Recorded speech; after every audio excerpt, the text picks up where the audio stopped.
بسم اللہ الرحمن الرحیم۔ سیرت النبی کی اس نشست میں ہم قصی کی سرداری کے بارے میں اور اس کے جانشینوں کے بارے میں پڑھیں گے۔ اس سے پہلے نشست میں ہم نے قصی کے بارے میں ذرا تفصیلاً پڑھا ہے اور ہم نے جو اس دور کے عہدے تھے ان کے بارے میں بھی پڑھایا، یعنی دار الندوہ، لواء، حجابت، سقایا، رفادہ۔ آج ہم یہ پڑھیں گے کہ قصی کے بعد یہ جو عہدے تھے ان کا کیا بنا۔ یہ سارے عہدے پہلے تو قصی کو حاصل تھے۔ قصی کا پہلا بیٹا عبدالدار تھا، مگر اس کے بجائے دوسرا بیٹا عبد مناف قصی کی زندگی ہی میں شرف و سعادت کے مقام پر پہنچ گیا۔ اس لیے قصی نے عبدالدار سے کہا کہ یہ لوگ اگرچہ شرف و سعادت میں تم پر بازی لے جا چکے ہیں، مگر میں تمہیں ان کے ہم پلہ کر کے رہوں گا۔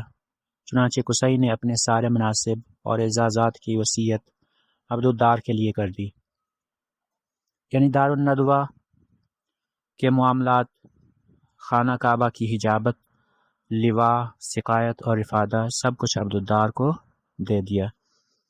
چونکہ کسی کام میں قصی کی مخالفت نہیں کی جاتی تھی اور نہ اس کی کوئی بات مسترد کی جاتی تھی، بلکہ اس کا ہر اقدام اس کی زندگی میں بھی اور اس کی وفات کے بعد بھی واجب الاتباع سمجھا جاتا تھا، اس لیے اس کی وفات کے بعد اس کے بیٹوں نے کسی نزاع کے بغیر اس کی وصیت قائم رکھی۔ لیکن جب عبد مناف کی وفات ہو گئی تو اس کے بیٹوں کا ان مناصب کے سلسلے میں اپنے چچیرے بھائیوں یعنی عبدالدار کی اولاد سے جھگڑا ہوا۔ اس کے نتیجے میں قریش دو گروہ میں بٹ گئے اور قریب تھا کہ دونوں میں جنگ ہو جاتی، مگر پھر انہوں نے صلح کی آواز بلند کی اور ان مناصب کو باہم تقسیم کر لیا۔ چنانچہ سقایت اور رفادہ کے مناصب بنو عبد مناف کو دیے گئے اور دار الندوہ کی سربراہی، لواء اور حجابت بنو عبدالدار کے ہاتھ میں رہی۔ پھر بنو عبد مناف نے اپنے حاصل شدہ مناصب کے لیے قرعہ ڈالا تو قرعہ ہاشم بن عبد مناف کے نام نکلا، لہٰذا ہاشم ہی نے اپنی زندگی بھر سقایا اور رفادہ کا انتظام کیا۔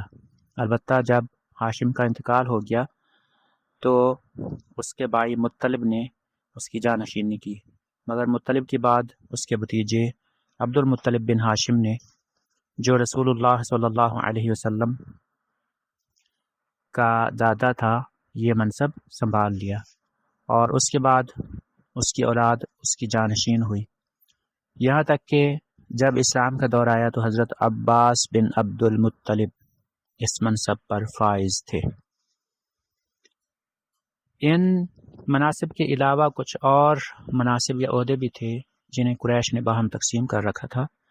ان مناصب اور انتظامات کے ذریعے قریش نے ایک چھوٹی سی حکومت، بلکہ حکومت نما انتظامیہ قائم کر رکھی تھی، جس کے سرکاری ادارے اور تشکیلات کچھ اسی طرز کے تھے جیسے کہ آج کل کے پارلیمانی مجلسیں اور ادارے ہوا کرتے ہیں۔ ان مناصب کا خاکہ یہ ہے: نمبر 1 ایثار، نمبر 2 مالیات کا نظام، نمبر 3 شورا، نمبر 4 اشناک، نمبر 5 عقاب، نمبر 6 قبہ، نمبر 7 سفارت۔ اب ان میں سے ہر ایک کی وضاحت کچھ اس طرح سے ہے۔ ایثار فال گیری اور قسمت دریافت کرنے کے لیے بتوں کے پاس جو تیر رکھے رہتے تھے ان کی تولیت کا عہدہ، یہ ایثار ہے۔ یہ منصب بنو جمح کو حاصل تھا۔ مالیات کا نظام، یعنی بتوں کی تقرب کے لیے جو نذرانے اور قربانیاں پیش کی جاتی تھیں ان کا انتظام کرنا، نیز جھگڑے اور مقدمات کا فیصلہ کرنا، یہ کام بنو سہم کو سونپا گیا تھا۔ شورا، یہ عہدہ بنو اسد کو حاصل تھا۔ اشناک، یعنی دیتوں اور جرمانوں کا انتظام، اس عہدے پر بنو تیم فائز تھے۔ عقاب، یعنی پرچم قوم پرچم کی علمبرداری، یہ بنو امیہ کا کام تھا۔ قبا یعنی فوجی کیمپ کا انتظام اور شاہ سواروں کی قیادت ابن مخزوم کے حصے میں آیا تھا۔ سفارت بنو عدی کا عہدہ تھا۔ اب یہاں تک ہم نے جو عرب سرداروں میں سے ایک بڑی سرداری تھی اس کے بارے میں پڑھ لیا ہے۔ اس کے بعد ہم بقیہ عرب سرداریوں کے بارے میں جانیں گے۔